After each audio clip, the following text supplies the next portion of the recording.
뉴스를 쉽게 묻고 답하는 김영의 뉴스 공감.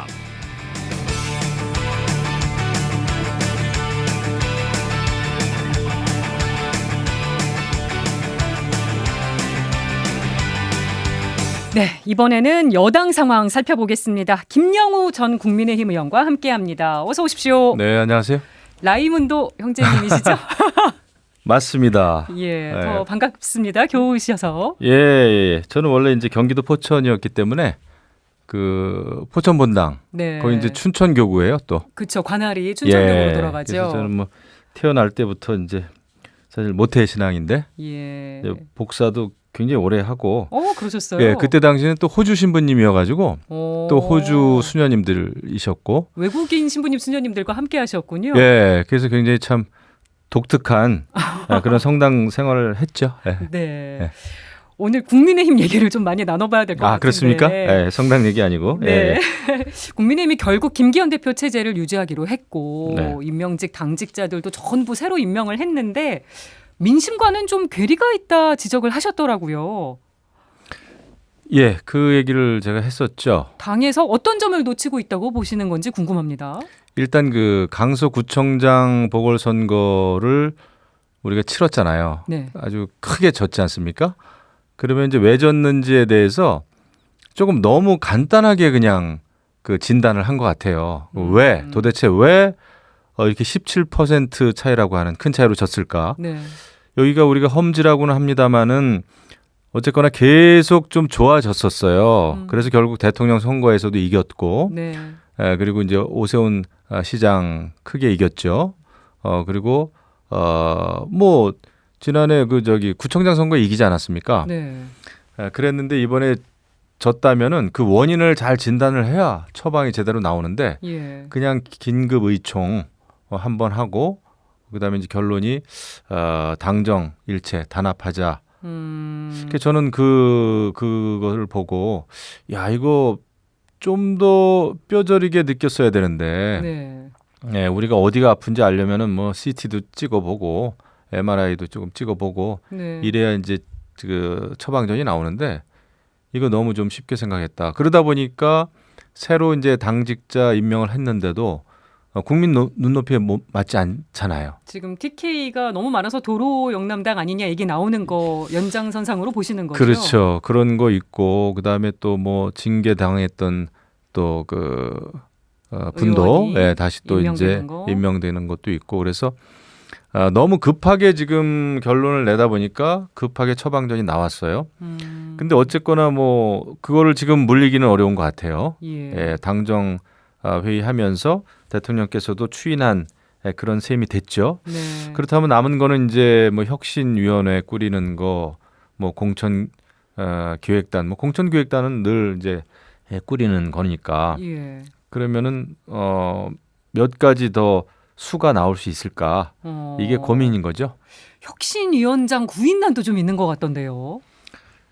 그 구인난은 그 수요와 공급이 지금 안 맞아서 그래요. 제가 뭐 사람이 없다 이렇게 얘기하기보다는 집권 여당인데 사람이 없겠어요? 뭐 찾아보면 엄청나게 있겠죠. 하지만 지금 이제 소위 지금 현 지도부 특히 이제 김기현 대표의 어떤 그 부탁을 받고 그 의향대로 움직여 줄 만한 사람만 찾으니까 없지 않은 게 아닌가.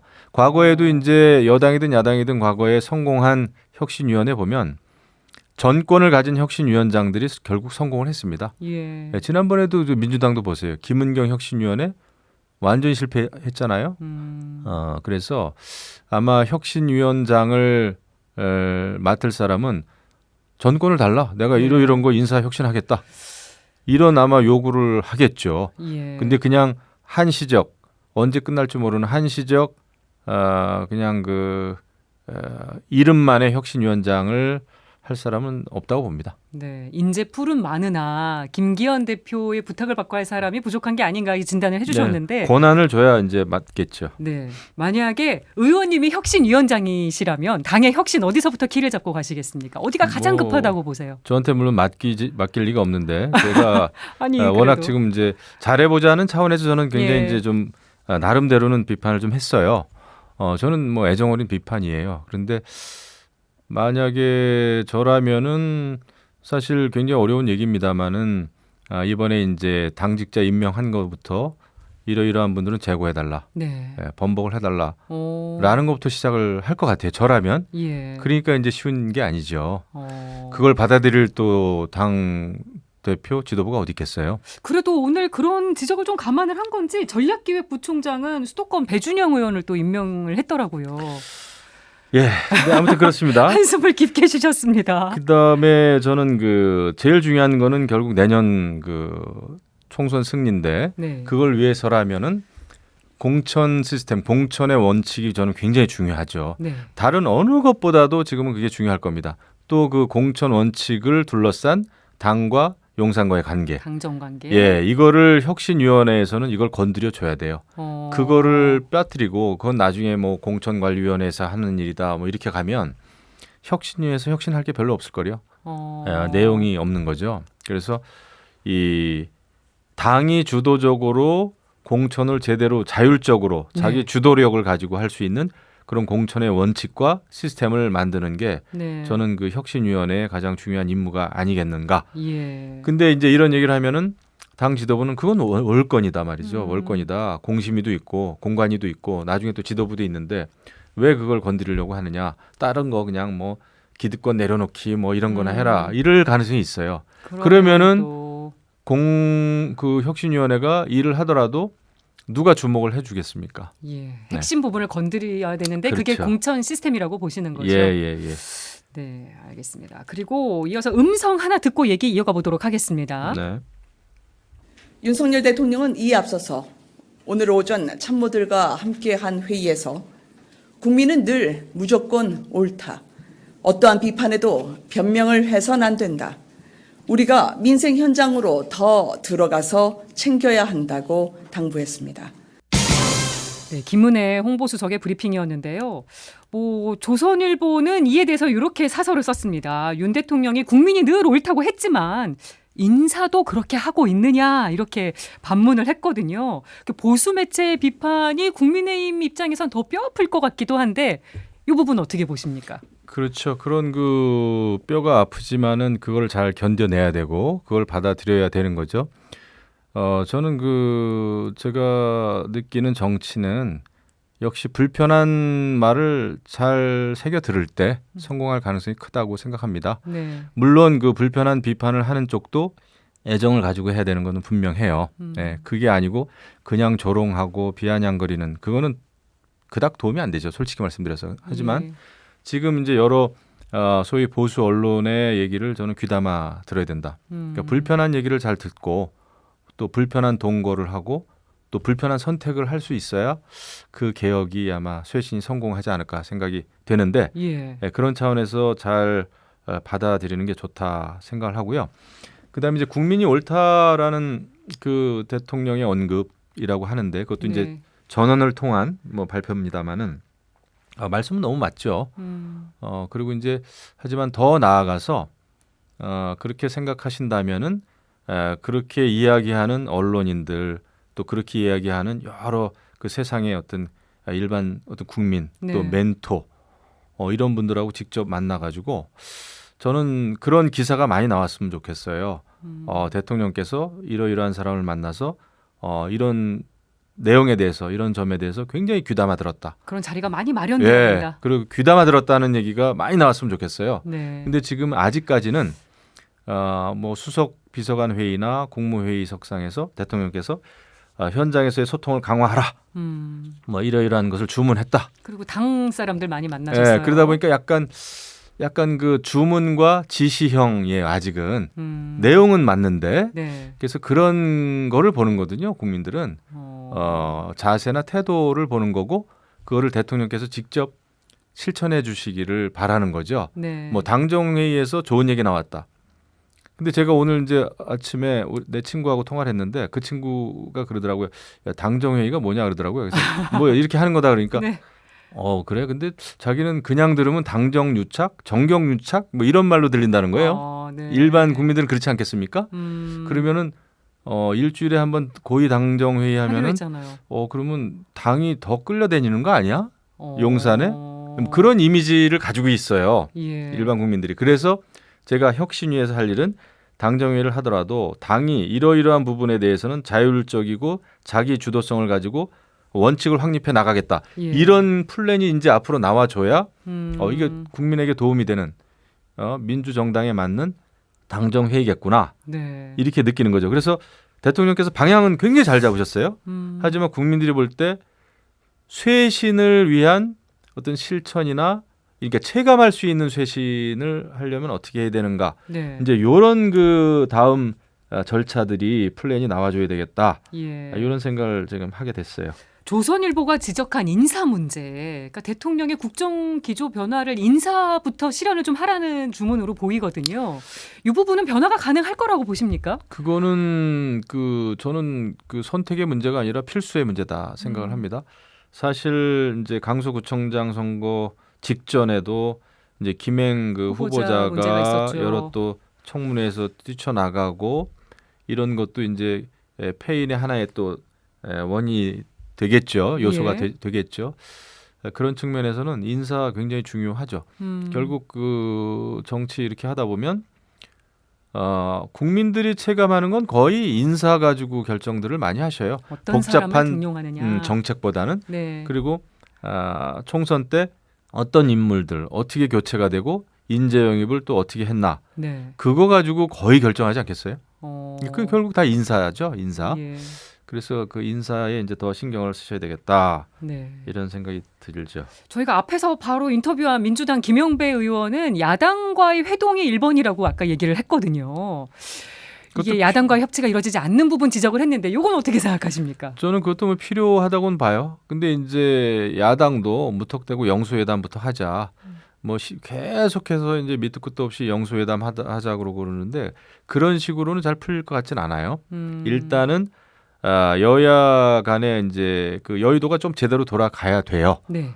물론 대통령께서도 좀 더 이제 열린 마음으로 나서는 게 중요하겠지만은 그래서 저는 이번에 뭐 의대 그 정원 늘리는 거 네. 이런 것도 여야 간에 머리 맞대고 한번 생각해볼 협치의 계기가 될 수도 있겠다. 저는 그런 판단이 듭니다. 여야가 또 뜻을 같이 하는 부분이 있으니까. 네, 그래서 그런 거는 그 합의점을 찾을 수 있을 것 같아요. 음. 그런 거를 할 때 국민의힘 지지율도 올라가는 거고 네. 신뢰도 쌓아지는 거고 그런 걸 통해서 또 필요하다면 대통령께서도 여러 가지 또 좀 더 이제 문호를 마음의 문을 열면 좋겠죠. 네. 근데 지금 아마 영수회담은 안 될 겁니다. 제가 볼 때 좀 상황이 그렇고 쉽지 않을 거라고 예 보시는군요. 지금 야당도 너무 거기도 사실은 지금 폭주하고 있잖아요. 뭐 음. 수박 논쟁 벌이면서 또 한덕수 국무총리 물러나라 또 한동훈 장관 탄핵하겠다 이렇게 돼가지고는 그래가지고 무슨 뭐 영수회담을 할 수 있겠나.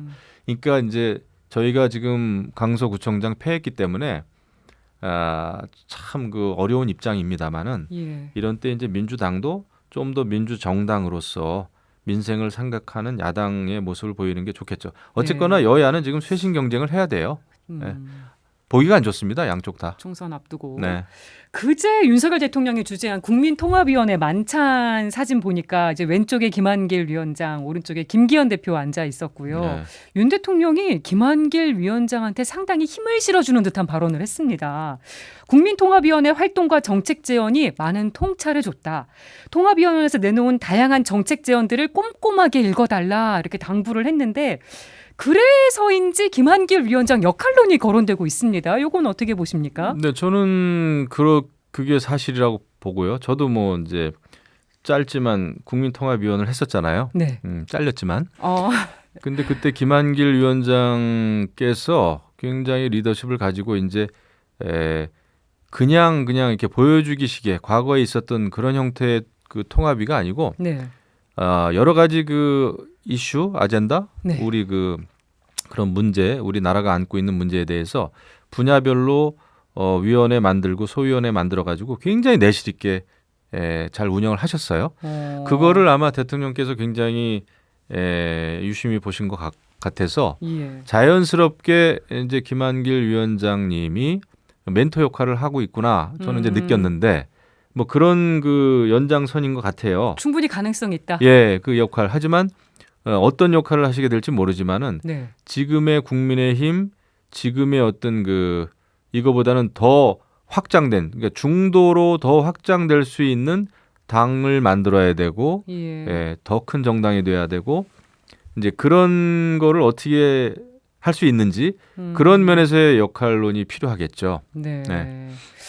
대통령 지지율이 20%대로 떨어졌다는 여론조사 결과도 있더라고요. 네. 요 수치는 어떻게 읽고 계십니까? 이제 당장 강서구청장 선거 이 패배 그것도 있겠고, 그 전에 이제 좀 누적이 됐었겠죠. 그러니까 지금 여러 이제 국정 운영 기조에 있어서 저는 큰 기조와 방향은 저는 뭐 크게는 이제 저도 맞다고 봅니다. 여러 가지 네. 외교도 잘 하셨고, 여러 가지 이제 이런 또 경제인들에 대한 뭐 사기 올리는 문제 네. 이런 것도 굉장히 신경을 많이 쓰셨고, 또 국가 안보에 대해서도 굉장히 또 신경을 많이 쓰셨고, 예. 그런 거는 이제 다 좋은데, 이제 체감할 수 있는 민생 정책이라든지 아니면 이런 면에서 이제 또 이제 이념을 좀 강조하다 보니까 네.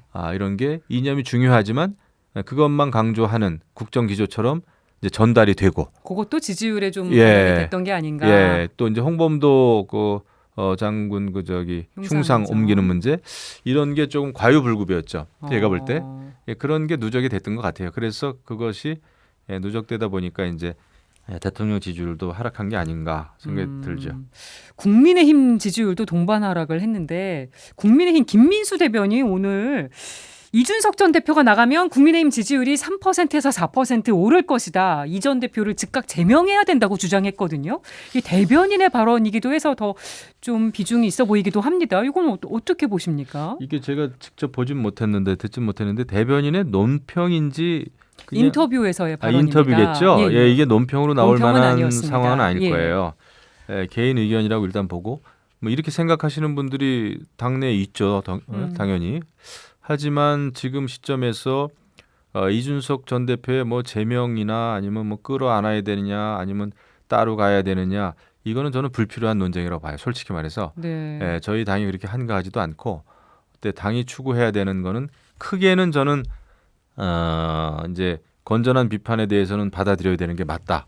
기본적으로. 그리고 생각해야 됩니다. 우리가 그때 0.73%라고 하는 작은 차이입니다만은 네. 대선에 이겼잖아요. 그때 어떻게 이겼는지를 우리가 복기해 볼 필요가 있죠. 그때 우리가 모을 수 있는 모든 표를 다 모았어요. 예. 그리고 이제 이준석 전 대표도 그때 당원 가입 캠페인 해가지고 활발하게 했었죠. 예, 그래서 청년들 표를 많이 가지고 왔습니다. 그거 인정해야 돼요. 그런데 이준석 전 대표를 무조건 제끼고 가자, 제명하자. 선거는 정확하게 숫자 싸움인데 예. 그렇게 됐을 때 과연 그러면 우리한테 유리해질까? 저는 솔직히 아니라고 봅니다. 그런 면에서는. 예. 그래서 이런 걸 그러니까 이준석 개인에 대한 호불호를 떠나서 우리 당이 나아가야 될 방향은 어쨌거나 중도 확장이에요. 예. 그리고 이준석 전 대표가 혼자 청년을 대표한다 말할 수는 없겠지만은, 하지만 당이 이제 지금 강서구청장 패배 이후에 뭔가 더 어떻게 하면 커지는 정당이 될까는 저는 굉장히 심사숙고해야 된다라고 중도 확장을 위해서. 봅니다. 예. 이준석- 제가 아까 말씀드렸죠. 정치는 불편한 동거다. 어쩔 수 없는 거예요. 편한 사람하고만 정치를 하고 편한 사람하고만 같이 가겠다고 하면 너무나 쉬운 길입니다만은 네. 결과는 숫자 싸움에서 밀릴 거래요. 그러면 이준석 전 대표 공천도 줘야 된다고 보십니까? 그거는 어느 누구든지 저는 아까도 이제 혁신위원장 되면은 원칙을 이제 공천 만들고 얘기하셨잖아요. 싶다 했는데 본인도 나가고 싶은 데에서 경선하면 되죠. 경선해가지고 받으면 되죠. 더더군다나 이준석 전 대표가 무슨 강남 3구에 공천 달라 그러겠습니까? 네. 그렇진 않을 거 노원 쪽으로 아니에요. 나오고 싶어 하니까. 노원이 나오든 대구 쪽으로 나오든 그거는 저는 이준석 전 대표에 대한 공천 가지고 저희들이 고민할 필요가 없다. 남들에게 다 하는 그걸 주면 되는 거죠. 예. 거기서 굳이 이준석 전 대표를 저는 컷오프 시켜야 된다. 이런 거는 좀 아닌 것 같아요. 그런 식으로 해가지고 숫자 싸움에서 이길 수 있을까? 그래서 저는 그거는 아닌 것 같아서. 예. 예, 그렇습니다. 네, 알겠습니다. 국민의힘 김영우 전 의원과 얘기 나눠봤습니다. 오늘 나와주셔서 고맙습니다. 네, 감사합니다.